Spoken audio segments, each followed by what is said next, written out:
आप निश्चय ही मनुष्यों के भक्ति योग के द्वारा परिशुद्ध हुए हृदय कमल में निवास करते हैं। पुण्य श्लोक प्रभु, आपके भक्तजन जिस जिस भावना से आपका चिंतन करते हैं, उन साधु पुरुषों पर अनुग्रह करने के लिए आप वही वही रूप धारण कर लेते हैं। भगवान, आप एक हैं तथा संपूर्ण प्राणियों के अंतःकरणों में स्थित उनके परम हितकारी अंतरात्मा हैं। इसलिए यदि देवता लोग भी हृदय में तरह तरह की कामनाएं रखकर भांति भांति की विपुल सामग्रियों से आपका पूजन करते हैं, तो उससे आप उतने प्रसन्न नहीं होते जितने सब प्राणियों पर दया करने से होते हैं।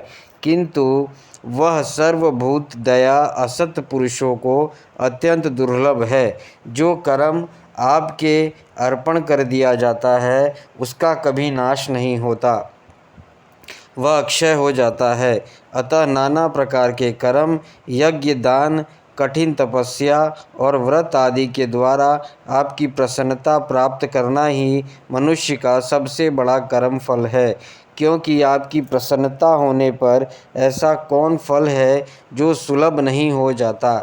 आप सर्वदा अपने स्वरूप के प्रकाश से ही प्राणियों के भेद भ्रम रूप अंधकार का नाश करते हैं तथा ज्ञान के अधिष्ठान साक्षात परम पुरुष हैं। मैं आपको नमस्कार करता हूँ। संसार की उत्पत्ति, स्थिति और संहार के निमित्त से जो माया की लीला होती है, वह आपका ही खेल है। अतः आप परमेश्वरों को मैं बार बार नमस्कार करता हूँ। जो लोग प्राण त्याग करते समय आपके अवतार, गुण और कर्मों की सूचित करने वाले देवकी नंदन, जनार्दन, कंस निकंदन आदि नामों का विवश होकर भी उच्चारण करते हैं, वे अनेकों जन्मों के पापों से तत्काल छूटकर माया आदि आवरणों से रहित ब्रह्म पद प्राप्त करते हैं। आप नित्य जन्मा हैं, मैं आपकी शरण लेता हूँ। भगवान, इस विश्व वृक्ष के रूप में आप ही विराजमान हैं। आप ही अपना मूल प्रकृति का स्वीकार करके जगत की उत्पत्ति, स्थिति और प्रलय के लिए मेरे अपने और महादेव जी के रूप में 3 प्रधान शाखाओं में विभक्त हुए हैं और फिर प्रजापति एवं मनु आदि शाखा प्रशाखाओं के रूप में फैलकर बहुत विस्तृत हो गए हैं। मैं आपको नमस्कार करता हूँ। भगवान, आपने अपनी आराधना को ही लोकों के लिए कल्याणकारी स्वधर्म बताया है, किंतु वे इस ओर से उदासीन रहकर सर्वदा विपरीत कर्मों में लोग लगे रहते हैं। ऐसे प्रमाद की अवस्था में पड़े हुए इन जीवों की जीवन आशा को जो सदा सावधान रहकर बड़ी शीघ्रता से काटता रहता है, वह बलवान काल भी आपका ही रूप है। मैं उसे नमस्कार करता हूँ। यद्यपि मैं सत्यलोक का अधिष्ठाता हूँ, जो 2 परार्ध पर्यंत रहने वाले और समस्त लोकों का वंदनीय है, तो भी आपके उस काल रूप से डरता रहता हूँ। उससे बचने और आपको प्राप्त करने के लिए ही मैंने बहुत समय तक तपस्या की है। आप ही अधियज्ञ रूप से मेरे इस तपस्या के साक्षी हैं। मैं आपको नमस्कार करता हूँ। आप पूर्ण काम हैं, आपको किसी विषय सुख की इच्छा नहीं है, तो भी आपने अपनी बनाई हुई धर्म मर्यादा की रक्षा के लिए पशु, पक्षी, मनुष्य और देवता आदि जीव योनि में अपनी ही इच्छा से शरीर धारण कर अनेकों लीलाएं की है। ऐसे आप पुरुषोत्तम भगवान की मेरा नमस्कार है। प्रभु, आप अविद्या, अस्मिता, राग, द्वेष और अभिनिवेश 5 में से किसी के भी अधीन नहीं हैं। तथापि इस समय जो सारे संसार को अपने उदर में लीन कर भयंकर तरमालाओं से विक्षुब्ध प्रलयकालीन जल में अनंत विग्रह की कोमल शैया पर शयन कर रहे हैं, वह पूर्वकल्प की कर्म परंपरा से श्रमित हुए जीवों को विश्राम देने के लिए ही है। आपके नाभि कमल रूप भवन से मेरा जन्म हुआ है। यह संपूर्ण विश्व आपके उदर में समाया हुआ है। आपकी कृपा से ही मैं त्रिलोकी का रचना रूप उपकार में प्रवक्त हुआ हूँ। इस समय योग निद्रा का अंत हो जाने के कारण आपके नेत्र कमल विकसित हो रहे हैं। आपको मेरा नमस्कार है। आप संपूर्ण जगत के एकमात्र सहृद और आत्मा हैं तथा शरणागतों पर कृपा करने वाले हैं। अतः आपने जिस ज्ञान और ऐश्वर्य से आप विश्व को आनंदित करते हैं, उसी से मेरी बुद्धि को भी युक्त करे, जिससे मैं पूर्व कल्प के समान इस समय भी जगत की रचना कर सकूं। आप भक्त वत्सल कल्पत्रु हैं। अपनी शक्ति लक्ष्मी जी के सहित अनेकों गुण अवतार लेकर आप जो जो अद्भुत कर्म करेंगे, मेरा यह जगत की रचना करने की उद्यम भी उन्हीं में से एक है। अतः इसे रचते समय आप मेरी चित्त को प्रेरित करें, शक्ति प्रदान करें, जिससे मैं सृष्टि रचना विषय का अभिमान रूप मल से दूर रहूं सकूं। इस प्रलयकालीन जल में शयन करते हुए आप अनंत शक्ति परम पुरुष के नाभि कमल से मेरा प्रादुर्भाव हुआ है और मैं हूँ भी आपके ही विज्ञान शक्ति। अतः इस जगत के विचित्र रूप का विस्तार करते समय आपकी कृपा से वेद रूप वाणी का उच्चारण लुप्त ना हो। आप अपार करुणामय पुराण पुरुष हैं। आप परम प्रेममयी मुस्कान के सहित अपने नेत्र कमल खोलिए और शेष सैया में उठकर विश्व के उद्भव के लिए समुधर वाणी से मेरा विषाद दूर कीजिए। श्री मैत्रेय जी कहते हैं, विदुर जी, इस प्रकार तप विद्या और समाधि के द्वारा अपने उत्पत्ति स्थान श्री भगवान को देखकर तथा अपने मन और वाणी के शक्ति के अनुसार उनकी स्तुति कर ब्रह्मा जी थके से होकर मौन हो गए।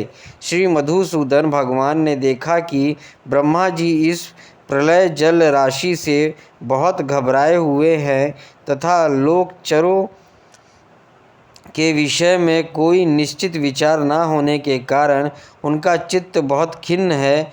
तब उनके अभिप्राय को जानकर वे अपनी गंभीर वाणी से उनका खेद शांत करते हुए कहने लगे।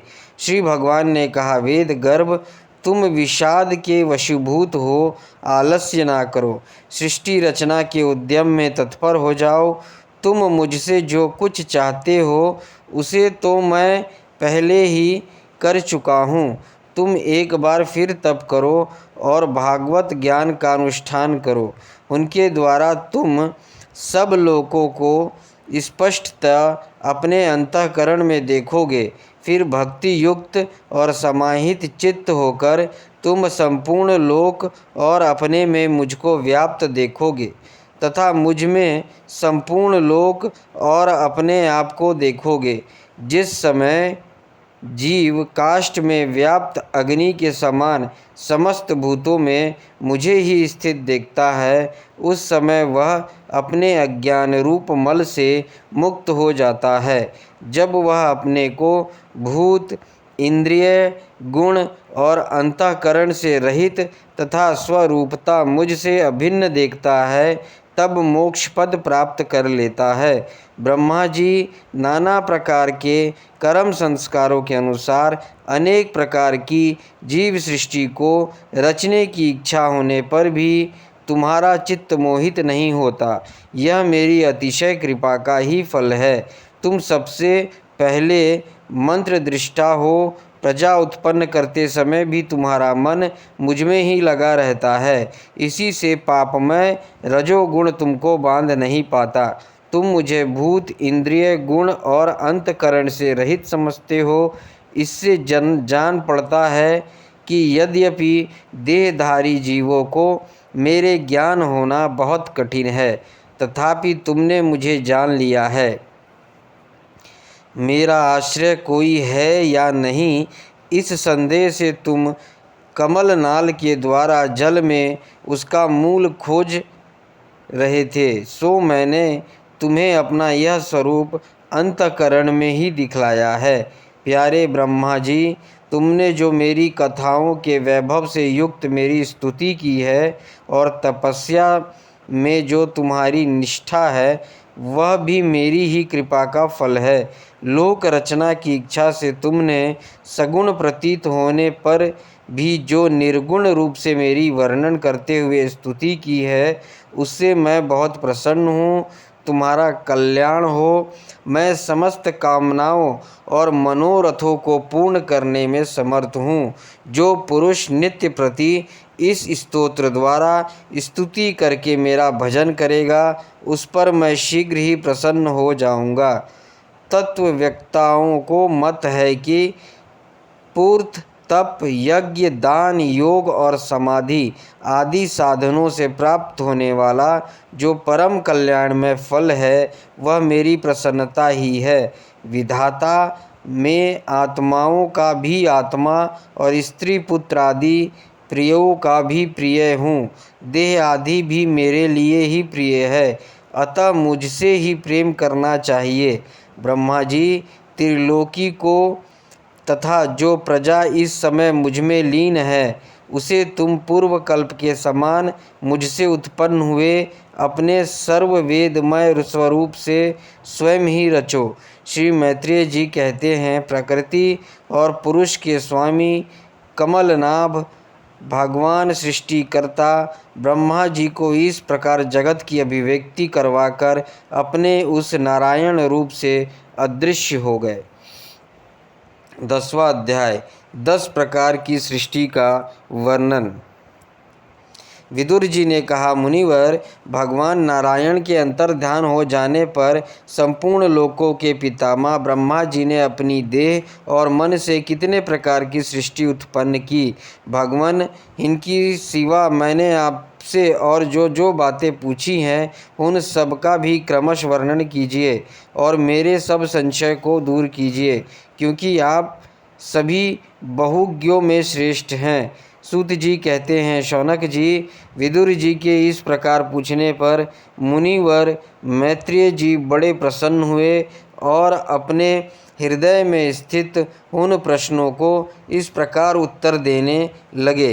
श्री मैत्रेय जी ने कहा, जन्मा भगवान श्री हरि ने जैसा कहा था, ब्रह्मा जी ने भी उसी प्रकार चित्त को अपनी आत्मा श्री नारायण में लगाकर 100 दिव्य वर्षों तक तप किया। ब्रह्मा जी ने देखा कि प्रलय कालीन प्रबल वायु के झकोरों से जिसमें वे उत्पन्न हुए हैं तथा जिस पर वे बैठे हुए हैं, वह कमल तथा जल काँप रहे हैं। प्रबल तपस्या एवं हृदय में स्थित आत्मज्ञान से उनका विज्ञान बढ़ चढ़ गया है और उन्होंने जल के साथ वायु को पी लिया।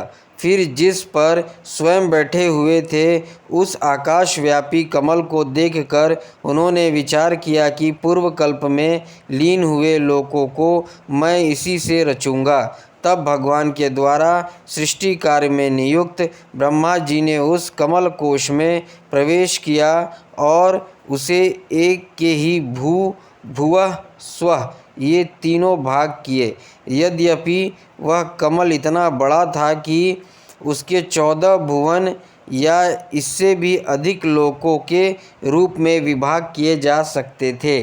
जीवों के भोग स्थान के रूप में इन्हें 3 लोकों का शास्त्रों में वर्णन हुआ।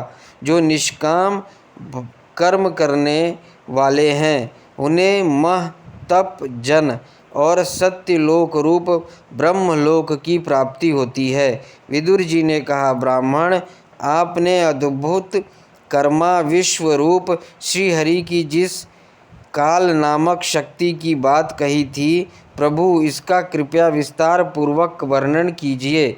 श्री मैत्रेय जी ने कहा, विषयों का रूपांतर बदलना ही काल का आकार है। स्वयं तो वह निर्विशेष, अनादि और अनंत है। उसी को निमित्त बनाकर भगवान खेल खेल में अपने आप को ही सृष्टि के रूप में प्रकट कर देते हैं। पहले यह सारा विश्व भगवान की माया से लीन होकर ब्रह्म रूप से स्थित था।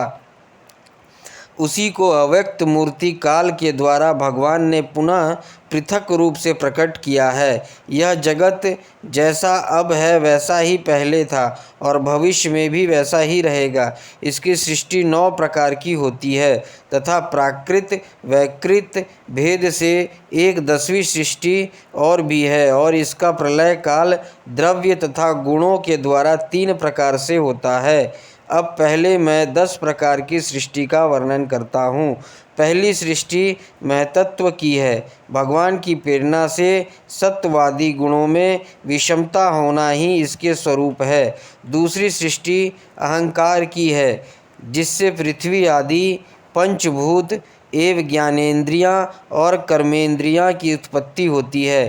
तीसरी सृष्टि भूत सर्ग है, जिसमें पंच महाभूतों की उत्पन्न करने वाला तन्मात्र वर्ग रहता है। चौथी सृष्टि इंद्रियों की है। यह ज्ञान और क्रिया शक्ति से संपन्न होती है। पांचवी सृष्टि सात्विक अहंकार से उत्पन्न हुए इंद्रिय अधिष्ठाता देवताओं की है। मन भी इसी सृष्टि के अंतर्गत है। छठी सृष्टि अविद्या की है। इसमें तामिस, अंधमिस्त्र, तम मोह और महामोह ये 5 गांठें हैं। ये जीवों की बुद्धि का आवरण और विक्षेप करने वाली है। ये 6 प्राकृतिक सृष्टियाँ हैं। अब वैकृत सृष्टियों का भी विवरण सुनो। जो भगवान अपना चिंतन करने वालों के समस्त दुखों को हर लेते हैं, वह सारी लीला उन्हीं श्रीहरि की है। वे ही ब्रह्मा के रूप में रजोगुण को स्वीकार करके जगत की रचना करते हैं। 6 प्रकार की प्राकृतिक सृष्टियों के बाद 7वीं प्रधान वैकृत सृष्टि इन 6 प्रकार के स्थावर वृक्षों की होती है। वनस्पति, औषधि, लता, त्वास्वर, विरुद्ध और द्रुम, इनका संचार नीचे जड़ से ऊपर की ओर होता है। इनमें प्रायः ज्ञान शक्ति प्रकट नहीं रहती। ये भीतर ही भीतर केवल स्पर्श का अनुभव करते हैं तथा इनमें से प्रत्येक में कोई विशेष गुण रहता है। 8वीं सृष्टि त्रिगुण योनियाँ पशु पक्षियों की है। वह 28 प्रकार की मानी जाती है। इन्हें काल का ज्ञान नहीं होता। तमोगुण की अधिकता के कारण ये केवल खाना पीना, मैथुन करना, सोना आदि ही जानते हैं। इन्हें सूंघने मात्र से वस्तुओं का ज्ञान हो जाता है। इनके हृदय में विचार शक्ति या दूरदर्शिता नहीं होती। साधु श्रेष्ठ हिन तीय कर्मों गो, बकरा, भैंस, कृष्ण मृग, सुअर, नीलगाय, रूर नामक मृग, भेड़ और ऊँट, ये द्विशफ 2 खुरों वाले पशु कहलाते हैं। गधा, घोड़ा, खच्चर, गौर, मर्ग, शरफ और चमरी, वे 1 शफ 1 खुर वाले हैं। अब 5 नख वाले पशु पक्षियों के नाम सुनो। कुत्ता, गीदड़, भेड़िया, बाघ, बिलाव, खरगोश, शाही, सिंह, बंदर, हाथी, कछुआ, गोह और मगर आदि पशु हैं।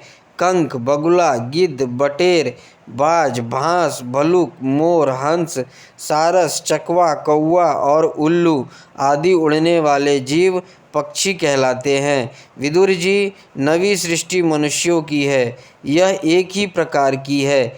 इसके आहार का प्रवाह ऊपर मुंह से नीचे की ओर होता है। मनुष्य रजोगुण प्रधान, कर्म परायण और दुख रूप विषयों में ही सुख मानने वाले होते हैं।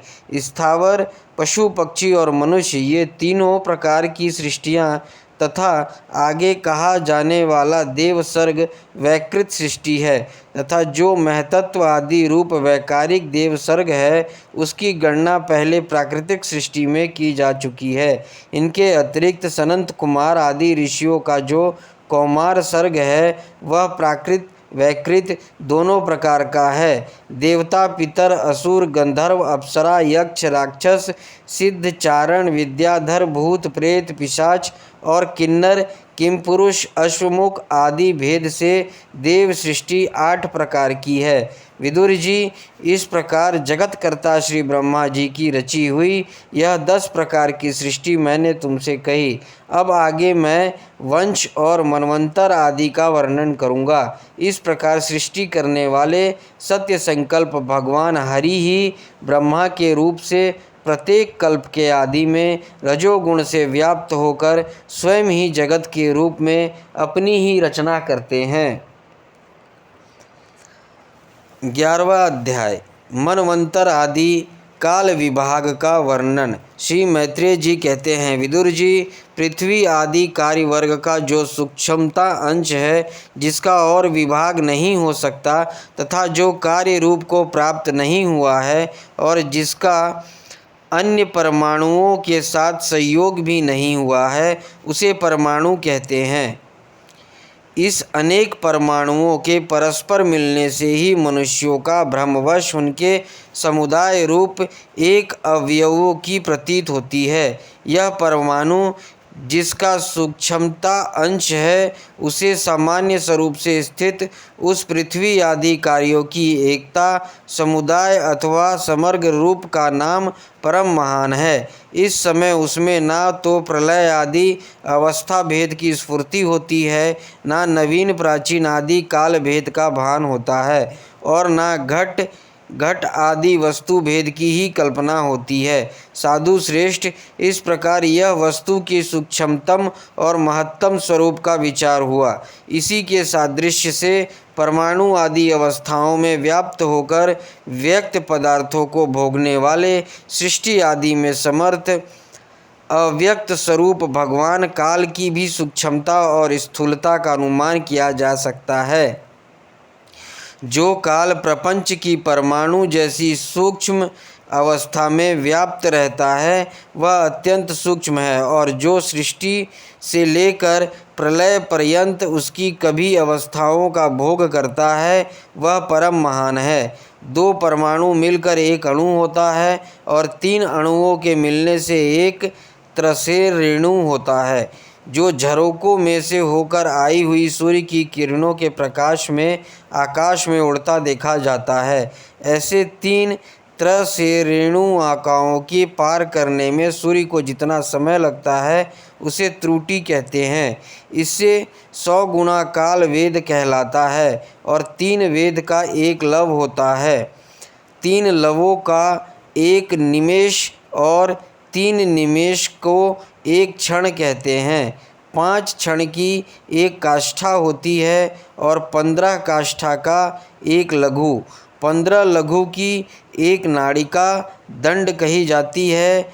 2 नाड़ियों का एक मुहूर्त होता है, और दिन के घटने बढ़ने के अनुसार दिन एवं रात्रि की दोनों संधियों के 2 मुहूर्तों को छोड़कर 6 या 7 नाड़िका का एक प्रहर होता है। यह याम कहलाता है।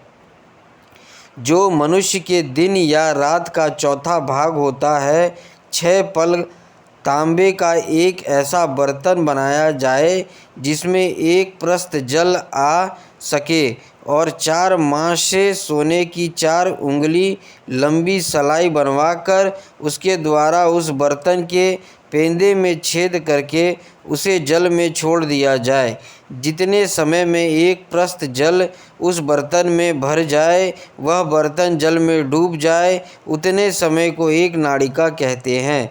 विदुर जी, 4-4 पहर के मनुष्य के दिन और रात होते हैं, और 15 दिन रात का एक पक्ष होता है, जो शुक्ल और कृष्ण भेद से 2 प्रकार का माना गया है। इन दोनों पक्षों को मिलाकर एक मास होता है, जो पितरों का एक दिन रात है। 2 मास का एक ऋतु और 6 मास का एक अयन होता है। अयन दक्षिणायन और उत्तरायण भेद से 2 प्रकार का है। ये दोनों अयन मिलकर देवताओं के एक दिन रात होते हैं, तथा मनुष्य लोक में ये वर्ष या 12 मास कहे जाते हैं। ऐसे 100 वर्ष की मनुष्य की परम आयु बताई गई है। चंद्रमा आदि ग्रह, अश्विनी आदि नक्षत्र और समस्त तारामंडल के अधिष्ठाता काल स्वरूप भगवान सूर्य परमाणु से लेकर सवत्स पर्यंत काल में 12 राशि रूप संपूर्ण भुवन कोश की निरंतर परिक्रमा किया करते हैं। सूर्य, बृहस्पति, सवन, चंद्रमा और नक्षत्र संबंधी महीनों के भेद से यह वर्ष ही संवत्सर, परिवत्सर, इड़ावत्सर, अनुवत्सर और वत्सर कहा जाता है। विदुर जी, इस 5 प्रकार के वर्षों की प्रवृत्ति करने वाले भगवान सूर्य की तुम उपहार आदि समर्पित करके पूजा करो। ये सूर्य देव पंचभूतों में तेज स्वरूप हैं और अपनी काल शक्ति से बीज आदि पदार्थों की अंकुर उत्पन्न करने की शक्ति को अनेकों प्रकार से कार्य उन्मुख करते हैं। ये पुरुषों की मोह निवृत्ति के लिए उनकी आयु का क्षय करते हुए आकाश में विचरते रहते हैं तथा ये ही साकाम पुरुषों को यज्ञ आदि कर्मों से प्राप्त होने वाले स्वर्ग आदि मंगलमय फलों का विस्तार करते हैं। विदुर जी ने कहा, मुनिवर, आपने देवता, पितर और मनुष्य की परम आयु का वर्णन तो किया, अब जो सनकादि ज्ञानी मुनिजन त्रिलोकी से बाहर कल्प से भी अधिक काल तक रहने वाले हैं, उनकी भी आयु का वर्णन कीजिए। आप भगवान काल की गति भली भांति जानते हैं, क्योंकि ज्ञानी लोग अपने योग सिद्ध दिव्य दृष्टि से सारे संसार को देख लेते हैं। मैत्रेय जी ने कहा, विदुर जी, सतयुग, त्रेता, द्वापर और कली, ये 4 युग अपने संध्या और संध्यांशों के सहित देवताओं के 12 सहस्त्र वर्ष तक रहते हैं, ऐसा बतलाया गया है। इन सत्य आदि चारों युगों में क्रमशः 4, 3, 2 और 1 सहस्त्र दिव्य वर्ष होते हैं और प्रत्येक में जितने सहस्त्र वर्ष होते हैं उससे 2 गुने 100 वर्ष उनकी संध्या और संध्यांशों में होते हैं। युग के आदि में संध्या होती है और अंत में संध्यांश। इनकी वर्ण गणना सैकड़ों की संख्या में बतलाई गई है। इनके बीच का जो काल होता है उसी को काल वेत्ताओं ने युग कहा है। प्रत्येक युग में एक एक विशेष धर्म का विधान पाया जाता है। सतयुग में मनुष्यों में धर्म अपने चारों चरणों से रहता है।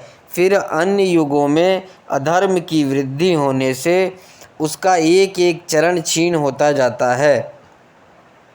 प्यारे विदुर जी, त्रिलोकी से बाहर महलों में ब्रह्मलोक पर्यंत यहाँ की 1 सहस्त्र चतुर्युगी का एक दिन होता है और इतना ही बड़ी रात्रि होती है जिससे जगतकर्ता ब्रह्मा जी शयन करते हैं।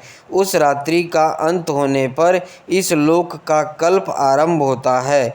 उसका कर्म जब तक ब्रह्मा जी का दिन रहता है तब तक चलता रहता है। उस एक कल्प में 14 मनु हो जाते हैं। प्रत्येक मनु 71 चतुर्युगी से कुछ अधिक काल तक अपना अधिकार भोगता है। प्रत्येक मनवंतर में छिन्न भिन्न मनुवंशी राजा लोग, सप्तऋषि, देवगण, इंद्र और अनेक अनुयायी गंधर्व आदि साथ साथ ही अपने अधिकार भोगते हैं। यह ब्रह्मा जी की प्रतिदिन सृष्टि है जिससे तीनों लोकों की रचना होती है। उसमें अपने अपने कर्म अनुसार पशु, पक्षी, मनुष्य, पितर और देवताओं की उत्पत्ति होती है। इन मनवंतरों में भगवान सत्व गुण का आश्रय ले अपनी मनु आदि मूर्तियों के द्वारा पौरुष प्रकट करते हुए इस विश्व का पालन करते हैं। काल क्रम से जब ब्रह्मा जी का दिन बीत जाता है तब वे तमोगुण के संपर्क को स्वीकार कर अपनी सृष्टि रचना रूप पौरुष को स्थगित करके निश्रेष्ठ भाव से स्थिर हो जाते हैं। उस समय सारा विश्व उन्हीं में लीन हो जाता है। जब सूर्य और चंद्रमा आदि से रहित वह प्रलय रात्रि आती है तब वे भुवः स्वः तीनों लोक उन्हीं ब्रह्मा जी के शरीर में छिप जाते हैं। उस अवसर पर तीनों लोक शेष जी के मुख से निकली हुई अग्नि रूप भगवान की शक्ति से जलने लगते हैं। इसलिए उसके ताप से व्याकुल होकर भृगु आदि मुनीश्वरगण महलोक से जनलोक को चले जाते हैं। इतने में ही सातों समुद्र प्रलय काल के प्रचंड पवन से उमड़कर अपनी उछलती हुई उत्ताल तरंगों से त्रिलोकी को डुबो देते हैं। तब उस जल के भीतर भगवान शेषशायी योग निद्रा से नेत्र मूंदकर शयन करते हैं। उस समय जनलोक निवासी मुनिगण उनकी स्तुति किया करते हैं। इस प्रकार काल की गति से एक एक सहस्त्र चतुर्युग के रूप में प्रतीत होने वाले दिन रात हेर फेर से ब्रह्मा जी की 100 वर्ष की परम आयु भी बीती हुई सी दिखाई देती है। ब्रह्मा जी की आयु के आधे भाग को परार्ध कहते हैं। अब तक पहला प्रहलाद बीत चुका है, दूसरा चल रहा है। पूर्व प्रहलाद के आरंभ में ब्रह्मा नामक महान कल्प हुआ था, उसी में ब्रह्मा जी की उत्पत्ति हुई थी। पंडित जन इन्हें शब्द ब्रह्म कहते हैं। उसी प्रहलाद के अंत में जो कल्प हुआ था उसे पाद कल्प कहते हैं। इसमें भगवान ने नाभि सरोवर से सर्वलोकमय कमल प्रकट हुआ था। विदुर जी, इस समय जो कल्प चल रहा है वह दूसरे प्रहलाद का आरंभ का बतलाया जाता है। यह वाराह कल्प नाम से विख्यात है। इसमें भगवान ने सूकर रूप धारण किया था। यह 2 प्रहलाद का काल अव्यक्त अनंत अनादि विश्वात्मा श्रीहरि का एक निमेष माना जाता है। यह परमाणु से लेकर द्वीप प्रयाद पर्यंत फैला हुआ है। काल सर्वसमर्थ होने पर भी सर्वात्मा श्रीहरि पर किसी प्रकार को प्रभुता नहीं रखता। वह तो देह आदि में अभिमान रखने वाले जीवों का ही शासन करने में समर्थ है। प्रकृति, महतत्व, अहंकार और पंच तन्मात्रहीन 8 प्रकृतियों के सहित 10 इंद्रियां, मन और पंचभूत, इन 16 विकारों से मिलकर बना हुआ यह ब्रह्मांड कोश भीतर से 50 करोड़ योजन विस्तार वाला है तथा इसके बाहर चारों ओर उत्तरोत्तर 10-10 गुणे 7 आवरण हैं। उन सबके सहित यह जिसमें परमाणु के समान पड़ा हुआ दिखता है और जिससे ऐसी करोड़ों ब्रह्मांड राशियां हैं, वह हीन प्रधान आदि समस्त कारणों का कारण अक्षर ब्रह्म कहलाता है। और यही पुराण पुरुष परमात्मा श्री विष्णु भगवान का श्रेष्ठ नाम स्वरूप है। 12वां अध्याय सृष्टि का विस्तार। श्री मैत्रेय जी ने कहा, विदुर जी, यहाँ तक मैंने आपकी भगवान की काल रूप महिमा सुनाई। अब जिस प्रकार ब्रह्मा जी ने जगत की रचना की वह सुनिए। सबसे पहले उन्होंने अज्ञान का 5 वृत्तियाँ तम पवित्र कर उससे दूसरी सृष्टि रची। इस बार ब्रह्मा जी ने सनक, सनंदन, सनातन और सनंत कुमार ये 4 निर्वृत्ति प्रायण उधर्वरता मुनि उत्पन्न किए। आपने इन पुत्रों से ब्रह्मा जी ने कहा, पुत्रों, तुम लोग सृष्टि उत्पन्न करो। किंतु वे जन्म से ही मोक्ष मार्ग, निर्वृत्ति मार्ग का अनुसरण करने वाले और भगवान के ध्यान में तत्पर थे, इसलिए उन्होंने ऐसा करना नहीं चाहा। जब ब्रह्मा जी ने देखा कि मेरी आज्ञा ना मानकर ये पुत्र मेरा तिरस्कार कर रहे हैं, तब उन्हें असहा क्रोध हुआ। उन्होंने उसे रोकने का प्रयत्न किया, किंतु बुद्धि द्वारा उनके बहुत रोकने पर भी वह क्रोध तत्काल प्रजापति की भौहों को बीच में से एक नील लोहित, नीले और लाल रंग के बालक के रूप में प्रकट हो गया। वह देवताओं के पूर्वज भगवान रुद्र रो रो कर कहने लगे, जगत पिता विधाता, मेरे नाम और रहने के स्थान बतलाइए।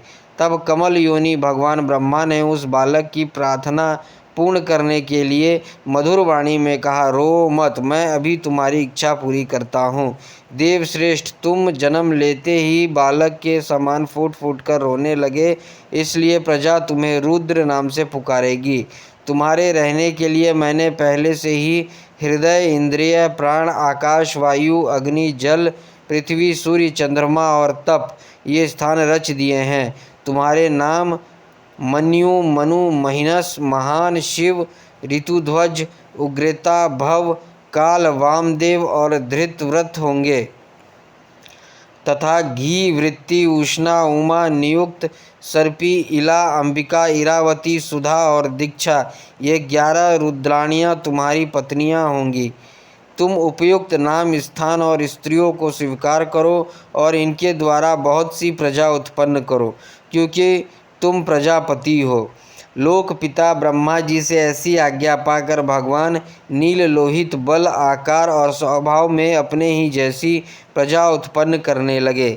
भगवान रुद्र के द्वारा उत्पन्न हुए उन रुद्रों को असंख्य यूं यूं बनाकर सारे संसार का भक्षण करते देख ब्रह्मा जी की बड़ी शंका हुई। तब उन्होंने रुद्र से कहा, सुरश्रेष्ठ, तुम्हारी प्रजा तो अपनी भयंकर दृष्टि से मुझे और सारी दिशाओं को भस्म किए डालती है, अतः ऐसी सृष्टि और ना रचो, तुम्हारा कल्याण हो। अब तुम समस्त प्राणियों को सुख देने के लिए तप करो, फिर उस तप के प्रभाव से ही तुम पूर्वव्रत इस संसार की रचना करना। पुरुष के तप के द्वारा ही इंद्रियातीत सर्वंतयामी ज्योति स्वरूप श्री हरि को सुगमता से प्राप्त कर सकता है। श्री मैत्रेय जी कहते हैं, जब ब्रह्मा जी ऐसी आज्ञा दी तब रुद्र ने बहुत अच्छा कहकर उसे शिरोधार्य किया और फिर उनकी अनुमति लेकर तथा उनकी परिक्रमा करके वे तपस्या करने के लिए वन को चले गए। इसके पश्चात जब भगवान की शक्ति से संपन्न ब्रह्मा जी ने सृष्टि के लिए संकल्प किया तब उनके 10 पुत्र और उत्पन्न हुए। उनसे लोक की बहुत वृद्धि हुई। उनके नाम मारीचि, अत्रि, अंगिरा, पुलस्त्य, पुलह, कृत, भृगु, वशिष्ठ, दक्ष और 10वें नारद थे। इनमें से नारद जी प्रजापति ब्रह्मा जी की गोद से, दक्ष अंगूठे से,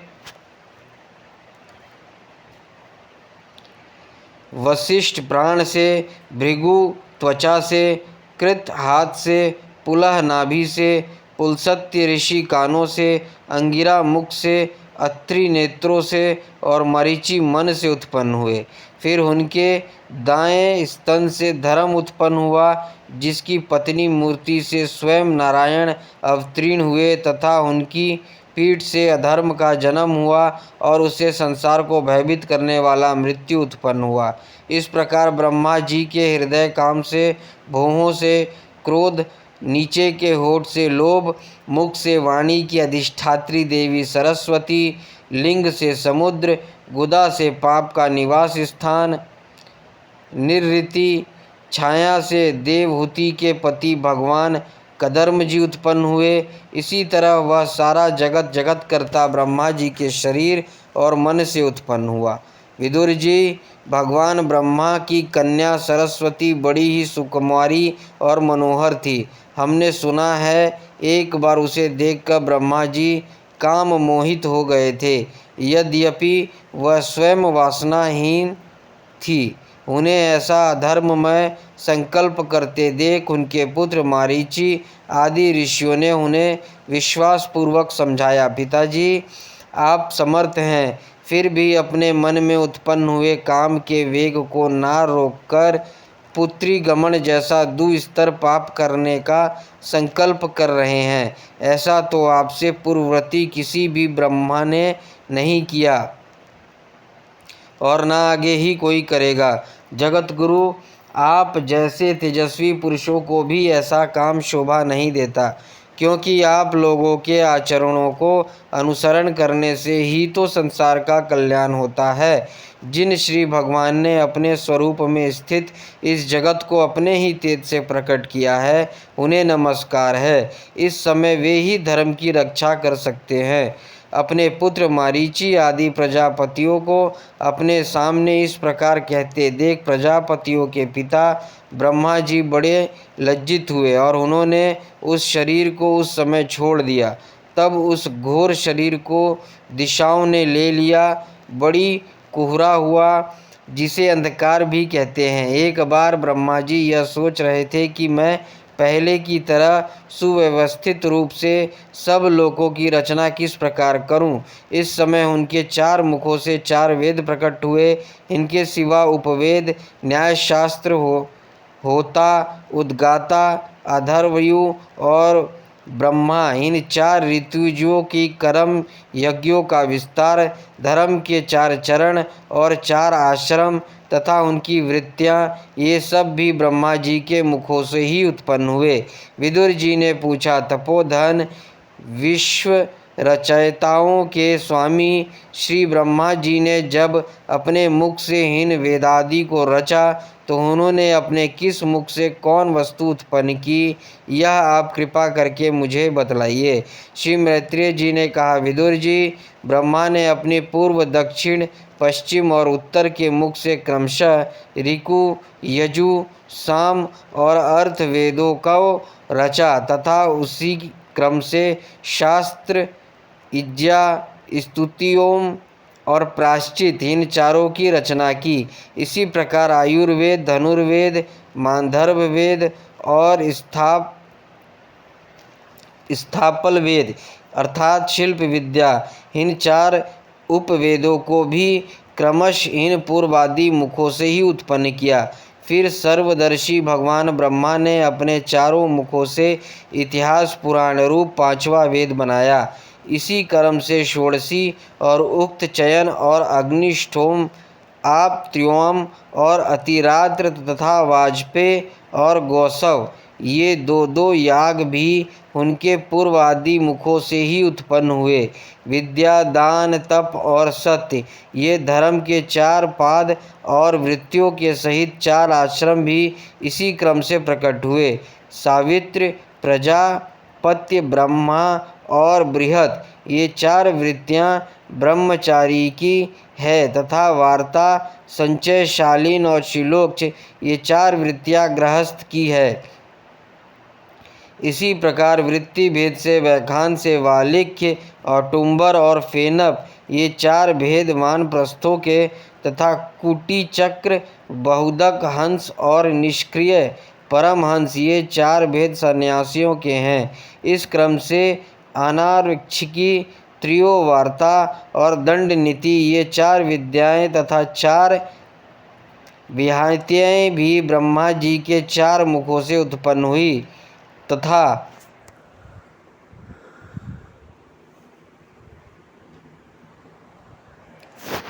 हृदय आकाश से ओमकार प्रकट हुआ। उनके रोमों से उष्णिक, त्वचा से गायत्री, मांस से त्रिष्टुप, वायु से अनुष्टुप, अस्थियों से जगती, मज्जा से पक्ति और प्राणों से बृहति छंद उत्पन्न हुआ।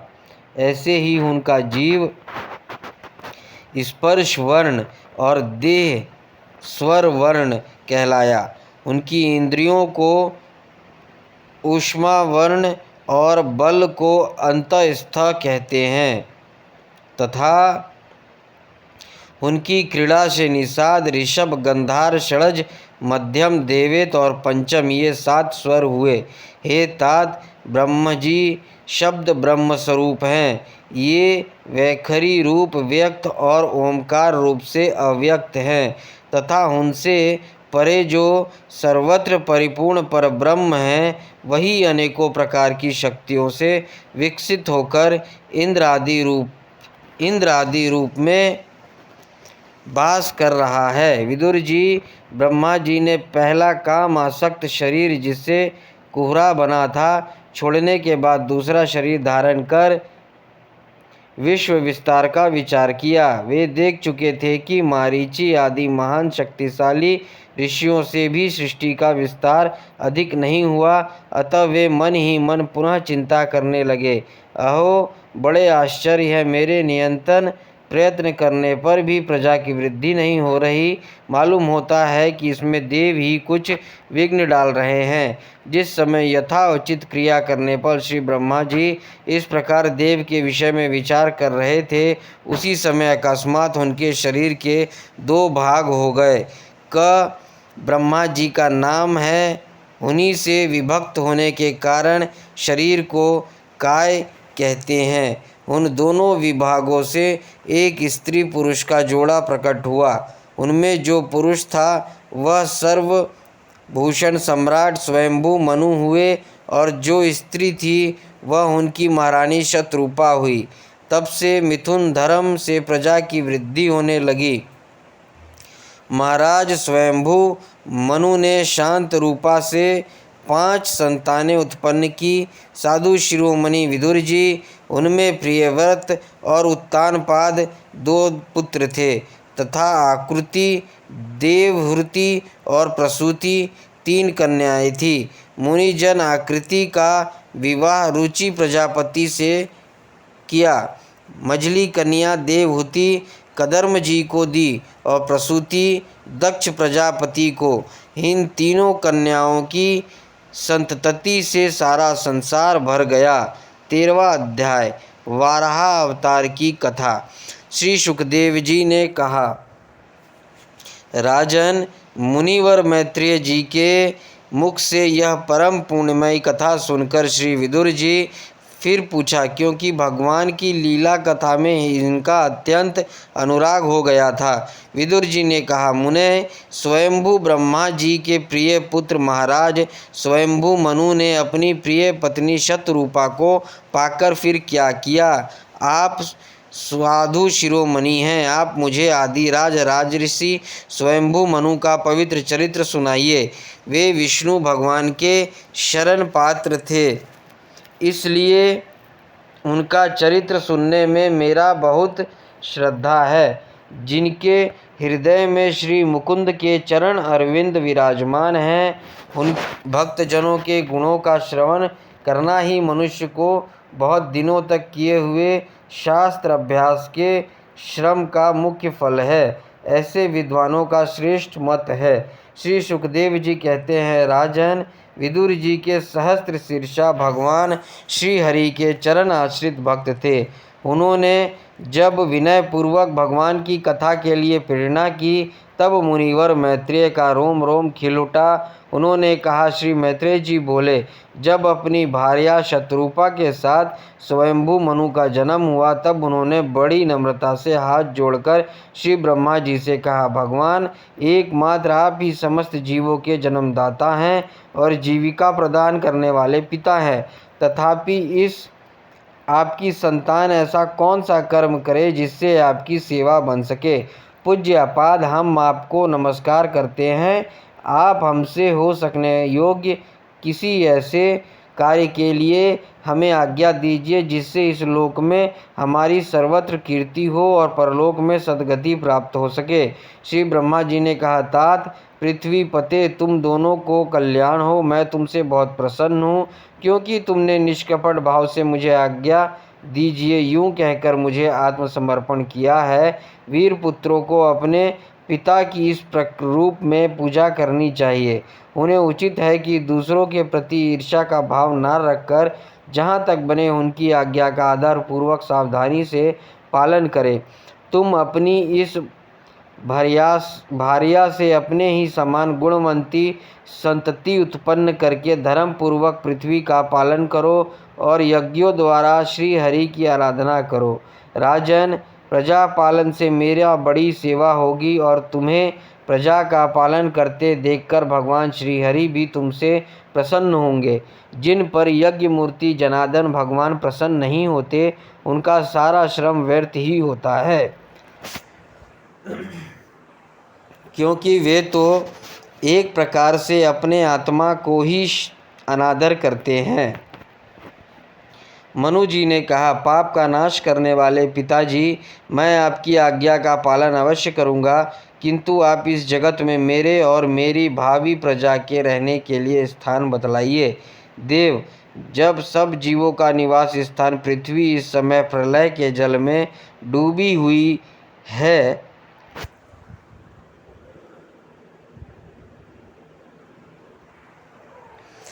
आप इस देवी के उद्धार का प्रयत्न कीजिए। श्री मैत्रेय जी ने कहा, पृथ्वी को इस प्रकार अतः जल में डूबी देखकर ब्रह्मा जी बहुत देर तक मन में यह सोचते रहे कि इसे कैसे निकालूं। जिस समय इस लोक रचना में लगा हुआ था, उस समय पृथ्वी जल में डूब जाने से रसातल को चली गई। हम लोग सृष्टि कार्य में नियुक्त हैं, अतः इसके लिए हमें क्या करना चाहिए?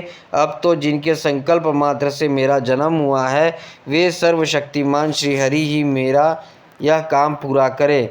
निष्पाप विदुर जी, ब्रह्मा जी इस प्रकार विचार कर ही रहे थे कि नासा छिद्र से अकस्मात अंगूठे ब्रह्मा जी इस प्रकार विचार कर ही रहे थे कि उनके नास छिद्र से अकस्मात अंगूठे के बराबर आकार का एक वाराह शिशु निकला। भारत बड़े आश्चर्य की बात तो यह हुई कि आकाश में खड़ा हुआ वह वराह शिशु ब्रह्मा जी के देखते ही देखते बड़ा होकर क्षण भर में हाथी के बराबर हो गया। उस विशाल वराह मूर्ति को देखकर मारीची आदि मुनिजन, सनक आदि स्वयंभू मनु के सहित श्री ब्रह्मा जी तरह तरह के विचार करने लगे। अहो, सूकर के रूप में आज यह कौन दिव्य प्राणी यहाँ प्रकट हुआ? कैसा आश्चर्य है! यह अभी अभी मेरी नाक से निकला था। पहले तो यह अंगूठे के पैरों के बराबर दिखाई देता था, किंतु एक क्षण में ही बड़ी भारी शिला के समान हो गया। अवश्य ही यज्ञ मूर्ति भगवान हम लोगों के मन को मोहित कर रहे हैं। ब्रह्मा जी और उनके पुत्र इस प्रकार सोच ही रहे थे कि भगवान यज्ञ पुरुष पर्वताकार होकर गरजने लगे। सर्वशक्तिमान श्रीहरि ने अपनी गर्जना से दिशाओं को प्रतिध्वनित करके ब्रह्मा और श्रेष्ठ ब्राह्मणों के हर्ष से भर दिया। अपने खेद भरे दूर करने वाले मायामय वाराह भगवान की दुर्गुराहटों को सुनकर वे जनलोक, तपलोक और सत्यलोक निवासी मुनिगण तीनों वेदों के परम पवित्र मंत्रों से उनकी स्तुति करने लगे। भगवान के स्वरूप का वेदों में विस्तार से वर्णन किया गया है, अतः उन मुनीश्वरों ने जो स्तुति की उसे वेद रूप मानकर भगवान बड़े प्रसन्न हुए और एक बार फिर गरज कर देवताओं के हित के लिए गजराज की सी लीला करते हुए जल में घुस गए। पहले वे सुकर रूप भगवान पूंछ उठाकर बड़े वेग से आकाश में उछले और अपनी गर्दन के बालों को फटकार कर खुरों के आघात से बादलों को छितराने लगे। उनका शरीर बड़ा कठोर था, त्वचा पर कड़े कड़े बाल थे, दाढ़ी सफ़ेद थी और नेत्रों से तेज निकल रहा था। उस समय उनकी बड़ी शोभा हो रही थी। भगवान स्वयं यज्ञ पुरुष हैं, तथापि सुकर रूप धारण करने के कारण अपनी नाक से सूंघ सूंघ कर पृथ्वी का पता लगा रहे थे। उनकी दाढ़ी बड़ी कठोर थी। इस प्रकार यद्यपि वे बड़े क्रूर जान पड़ते थे, तथापि अपनी स्तुति करने वाले मारीची आदि मुनियों की और बड़े सौम्य दृष्टि से निहारते हुए उन्होंने जल में प्रवेश किया। जिस समय उनका वज्रमय पर्वत के समान कठोर कलेवर जल में गिरा, तब उसकी वेग से मानो समुद्र का पेट फट गया और उसमें बादलों की गड़गड़ाहट के समान बड़ा भीषण शब्द हुआ। उस समय ऐसा जान पड़ता था कि मानो अपनी उत्ताल तरंग रूप भुजाओं को उठाकर बड़े बड़े अंतरस्वर से हे यज्ञेश्वर मेरी रक्षा करो, इस प्रकार पुकार रहा है। तब भगवान यज्ञ मूर्ति अपने बाण के समान पैने खुरों से जल को चीरते हुए उस अपार जल राशि के समय पहुँचे, जहाँ रसातल में उन्होंने समस्त जीवों की आश्रयभूता पृथ्वी को देखा, जिसे कल्पांत में शयन करने के लिए उद्यत श्रीहरि ने स्वयं अपने ही उदर में लीन कर लिया था। फिर वे जल में डूबी हुई पृथ्वी को अपने दाढ़ों पर लेकर रसातल से ऊपर आए। उस समय उनकी बड़ी शोभा हो रही थी। जल से बाहर आते समय उनके मार्ग में विघ्न डालने के लिए महापराक्रमी हिरण्याक्ष ने जल के भीतर ही उन पर गदा से आक्रमण किया। इससे उनका क्रोध चक्र के समान तीक्ष्ण हो गया और उन्होंने उसे लीला से ही इस प्रकार मार डाला जैसे सिंह हाथी को मार डालता है। उस समय उसके रक्त से थुथनी और तथा कनपट्टी सन जाने के कारण ऐसी जान पड़ते थे कि मानो कोई गजराज लाल मिट्टी की टीले में टक्कर मारकर आया हो। तात जैसे गजराज अपने दांतों पर कमल पुष्प धारण कर ले, उसी प्रकार अपने सफ़ेद दांतों की नोक पर पृथ्वी को धारण कर जल से बाहर निकले हुए तमाल के समान नीलवर्ण वराह भगवान को देखकर ब्रह्मा, मारीची आदि को निश्चय हो गया कि ये भगवान ही हैं।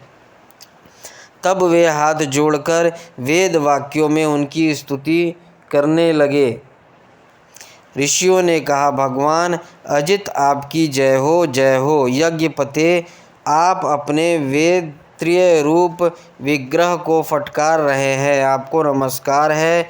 आपके रोम कूपों में संपूर्ण यज्ञ लीन है। आपने पृथ्वी का उद्धार करने के लिए ही यह सुकर रूप धारण किया है, आपको नमस्कार है।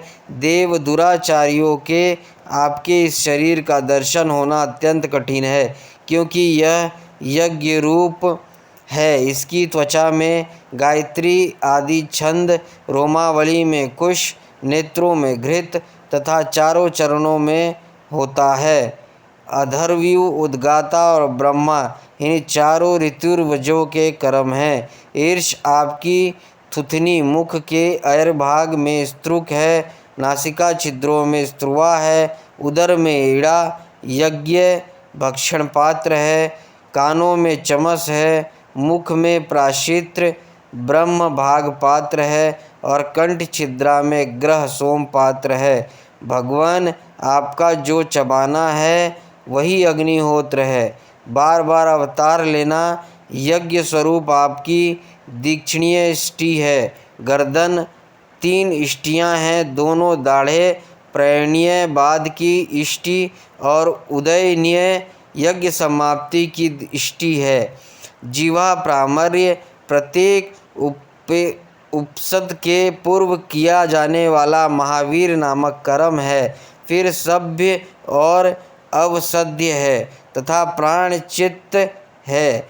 देव, आपका वीर सोम है।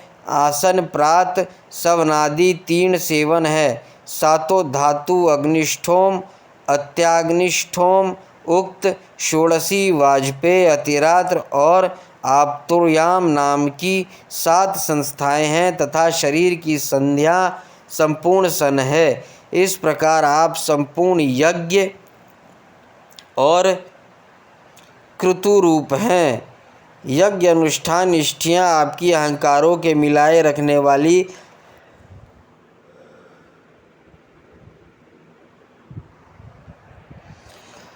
मांसपेशियाँ हैं। समस्त मंत्र, देवता, द्रव्य, यज्ञ और कर्म आपके ही स्वरूप हैं, आपको नमस्कार है। वैराग्य, भक्ति और मन की एकाग्रता से जिस ज्ञान का अनुभव होता है वह आपका स्वरूप ही है तथा आप ही सबके विद्या गुरु हैं।